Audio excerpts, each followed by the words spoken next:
Two Tone Pony are a five-piece country band from the Central Coast area of New South Wales. They released the album Born on the Road in 2024, and now they have a brand new single. You haven't heard of me yet, although I've definitely heard of them. Founding member David Kirkpatrick is here to talk about it. Hi, David. Hi, how you going? It's great to I'm, be back. it's great to have you back. And so we would have, I think the last time we spoke was around the album release. How have you been since then? Oh, good. We're very happy with how the album went. It got to play, got lots of we only wanted to get it. I suppose just backtracking a bit.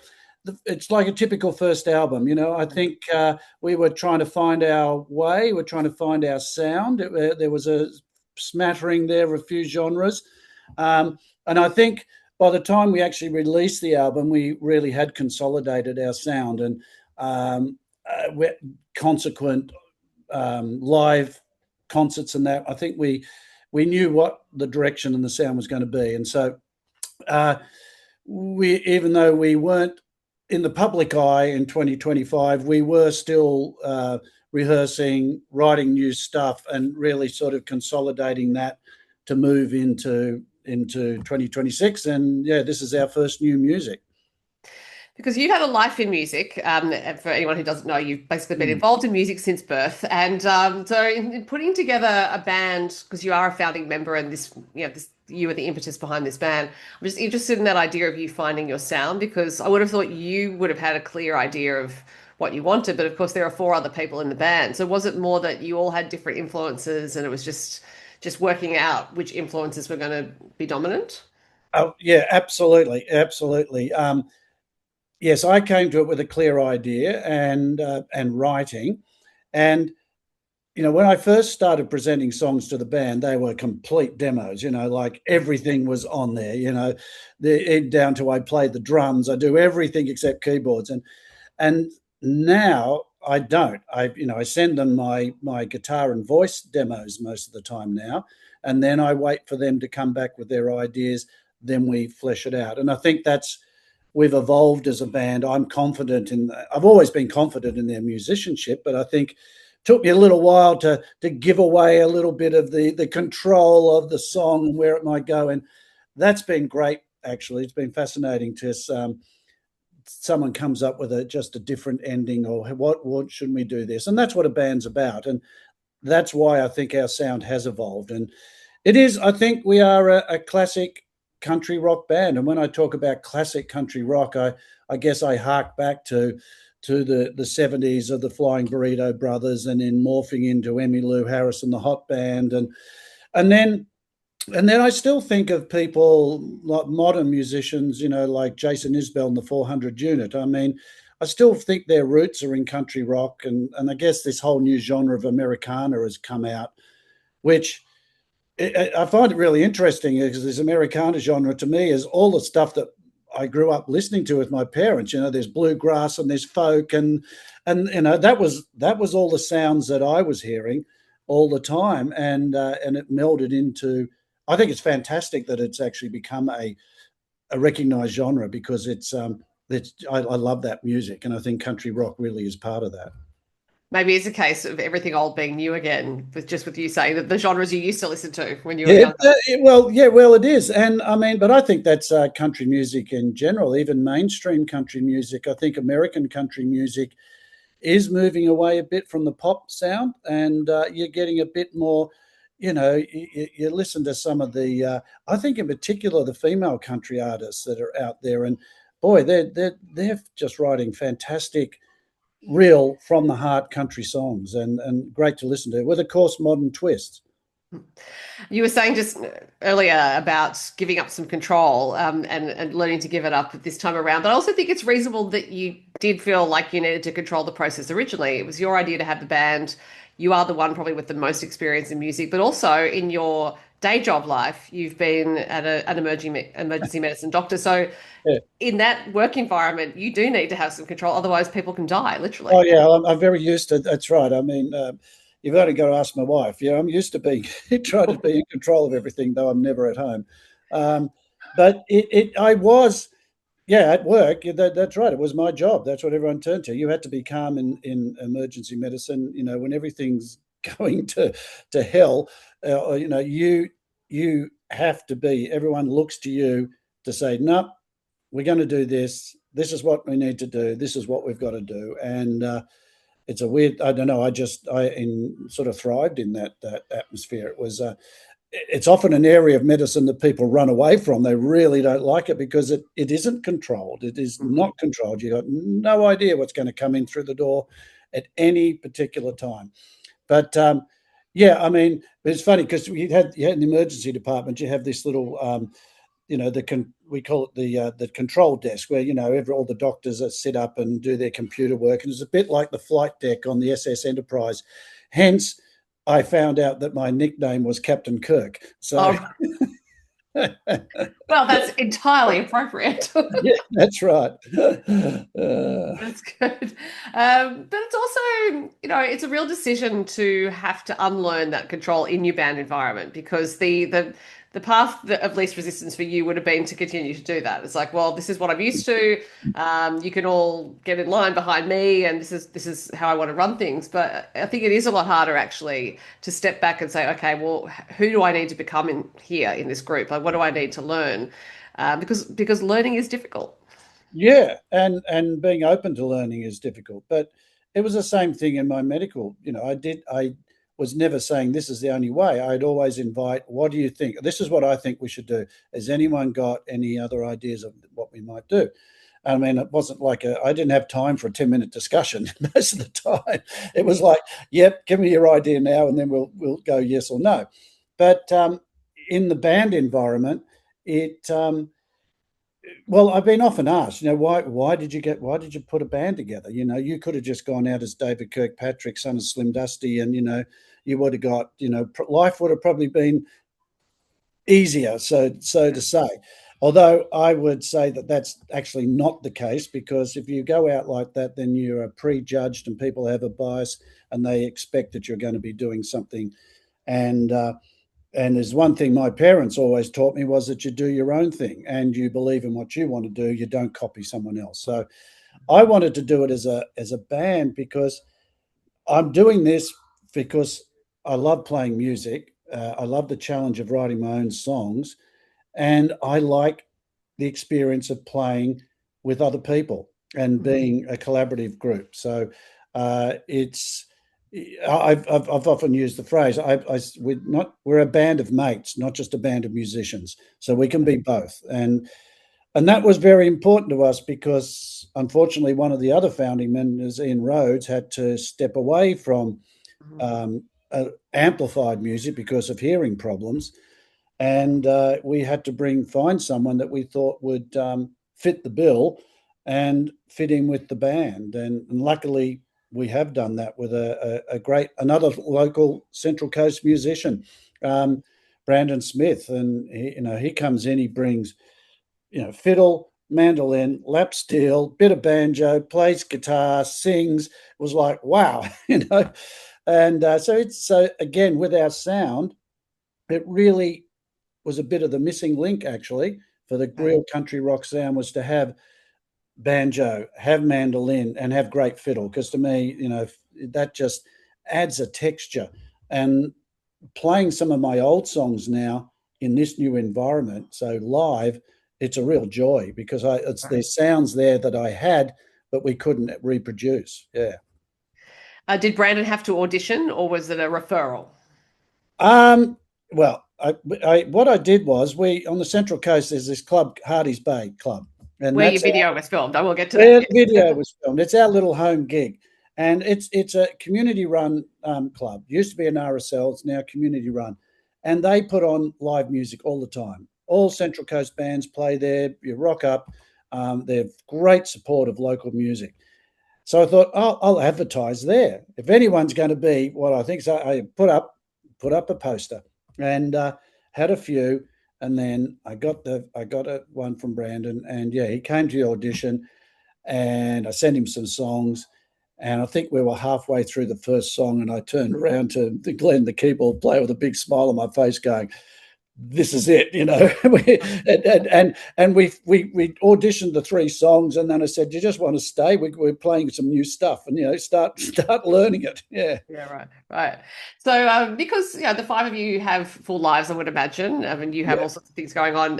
How difficult is it to get a rehearsal time? Yeah, exactly. It's hurting cats, absolutely.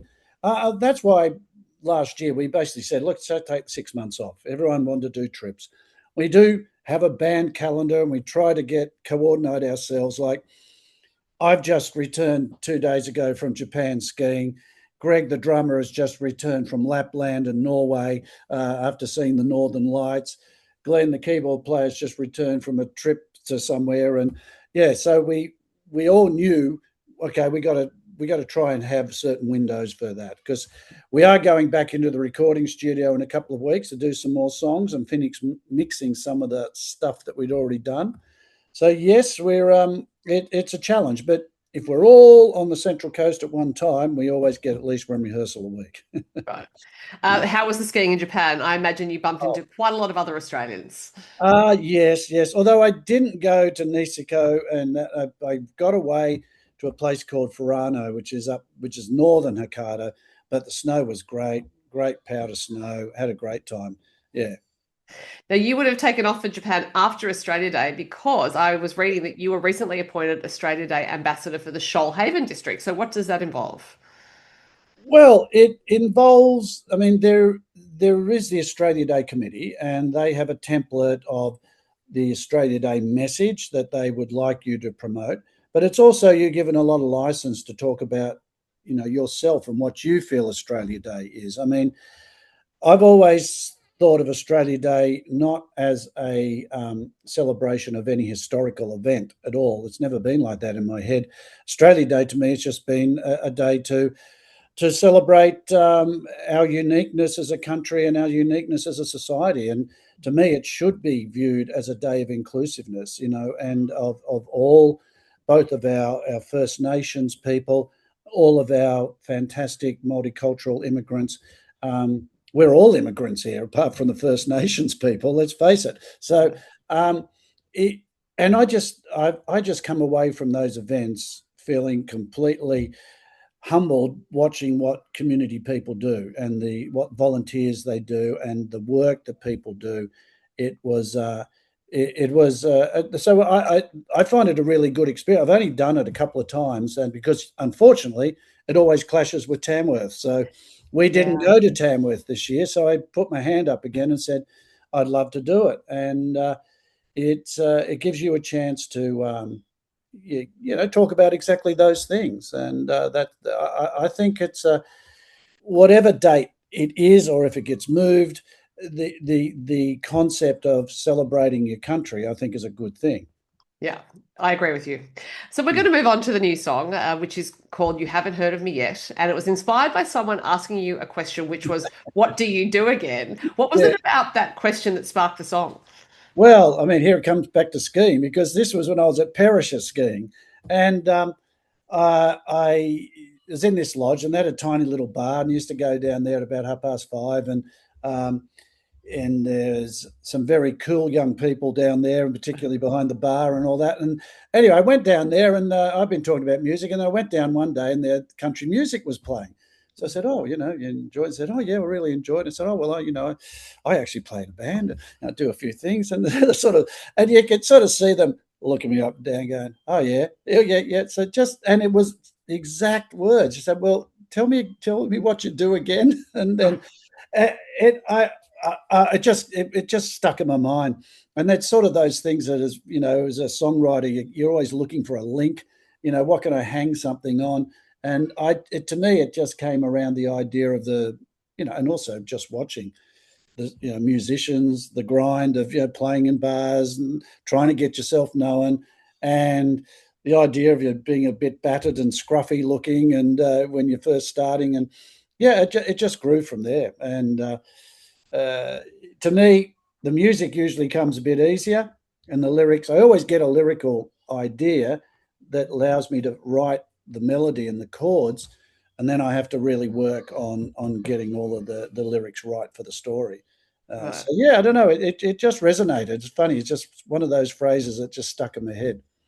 And I'm laughing because I'm thinking the person who asked you that had no idea, obviously, that they were talking to someone who was basically a living history, like Yeah, living in music history. Because with your parents, you went around the country while they played shows, and then you were that's right. involved. And so you're probably one of the best traveled musicians in terms of areas you've played in the entire land.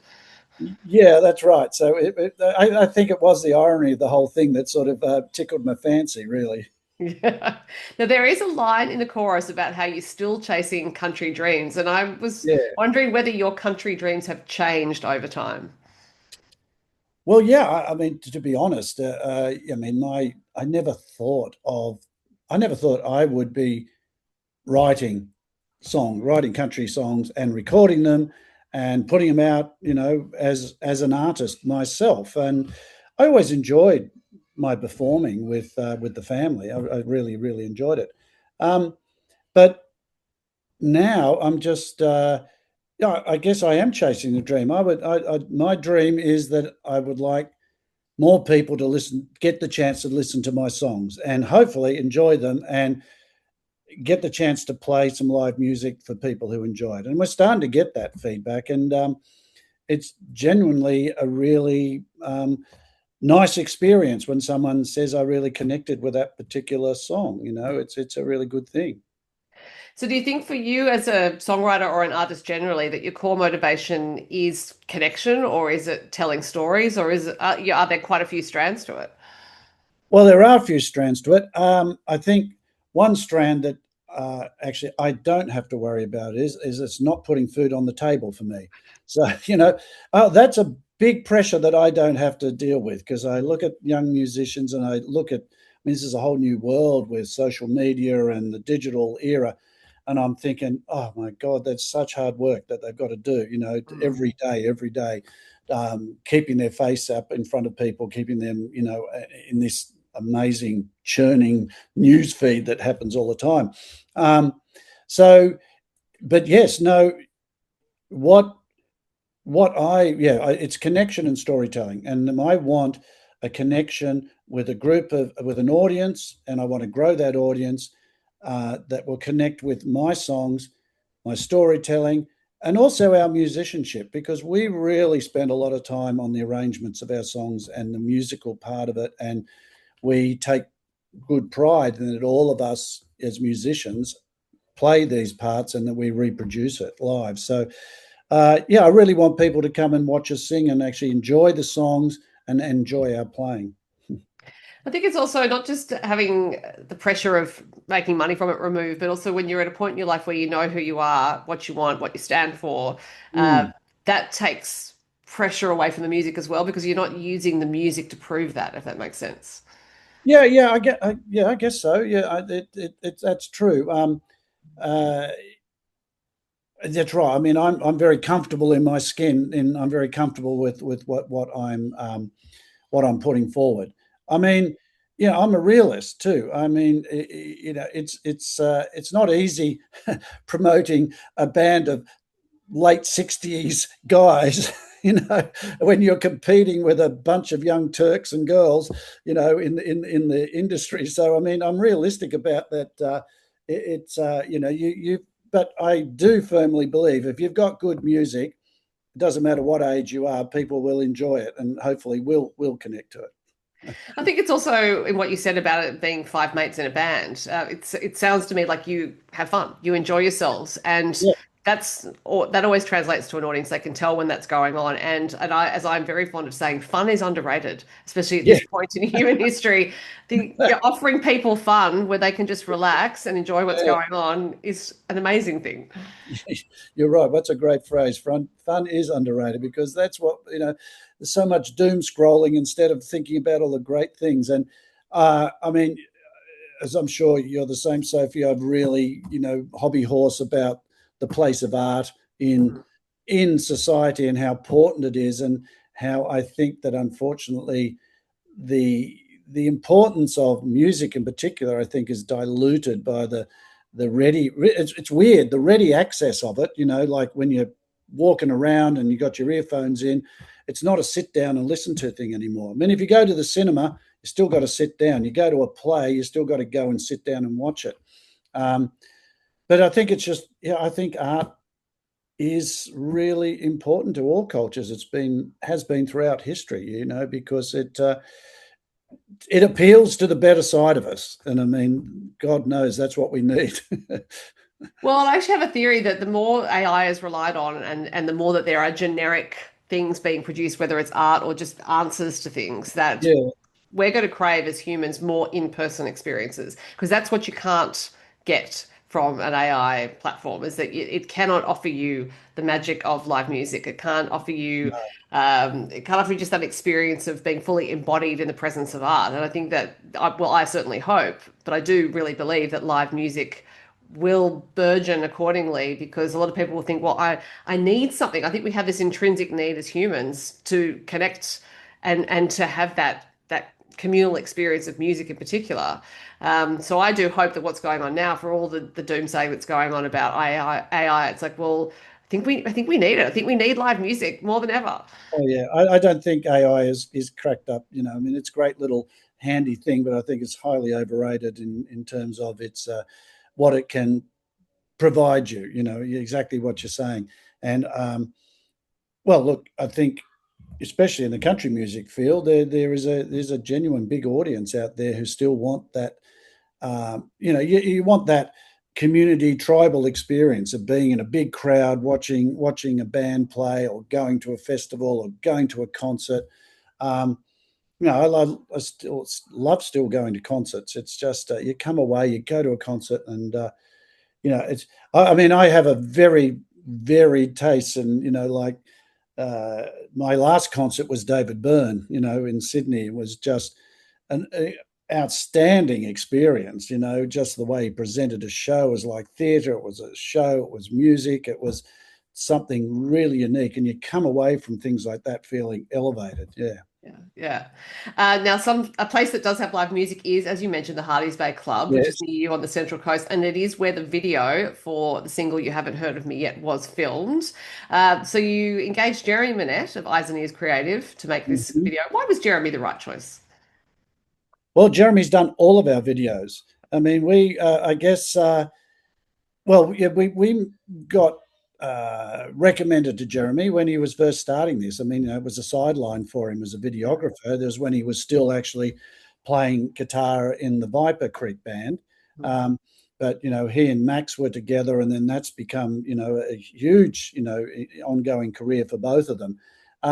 So we actually got him for our first video back in 23, 24, and we just clicked. We got on really well together as a band. Again, he enjoyed the vibe of the band of mates, and he thought it was great. And so we had done 3 videos, and then I thought we'd had this break, and I thought there's no way we're going to get hold of Jeremy. I left it a bit late. It was January. It was like 3 weeks before the Tamworth Festival. I thought I'll give it a shot, and he said, "Oh gosh, I'd really." He said, "I've got 2 days we could do it in." So but managed to grab him for for the shoot. We got him down there. We rang and got Hardy's Bay, and they're fantastic. Said, "Oh yeah, sure, come in," and we got Jess, one of the people who actually works behind the bar at there, to come in.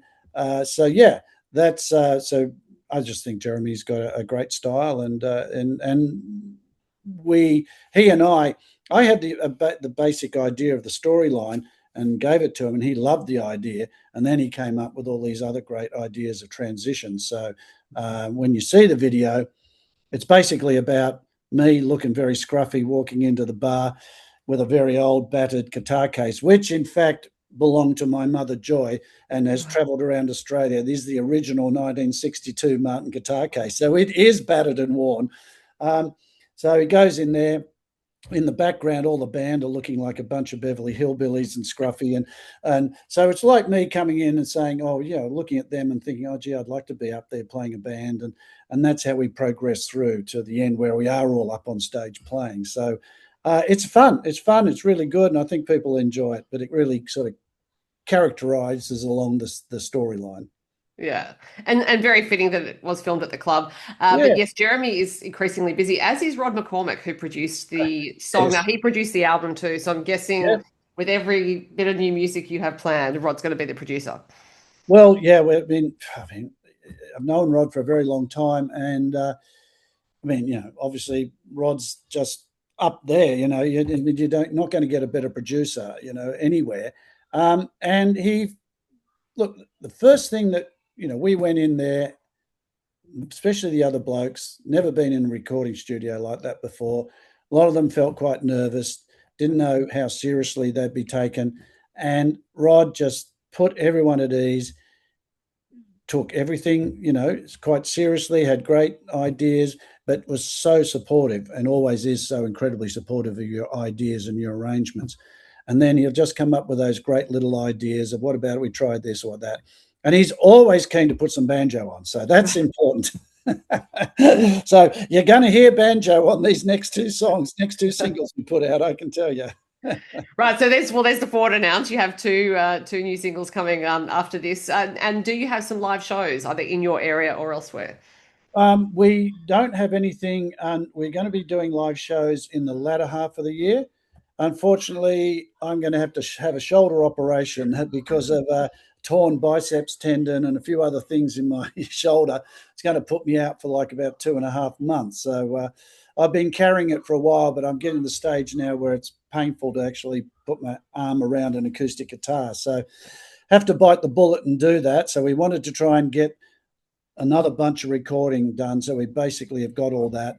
Mhm. Yes, we've got a festival coming up towards the end of the year, which I'm not allowed to say yet, unfortunately. But we do have one coming in New South Wales country, so keep an Okay. eye out. That's going to be announced in April, and we will be doing some shows. Another show at Hardy's Bay. We're going to be doing some shows locally around, and then obviously we're going to be putting our hat in the ring for some of the festivals, in the latter half of the year when there's quite a lot happening then. So we'll be up and going again.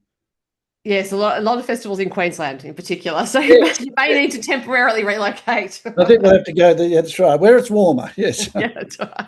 Well, Dave, I'm going to leave it there. I'm sure I'll talk to you again, but good luck with the Yeah. surgery. Oh, thank you very much. Else. Yes. Yeah. I'm sure it'll be fine. I've great faith in the surgeon. Oh, that's good.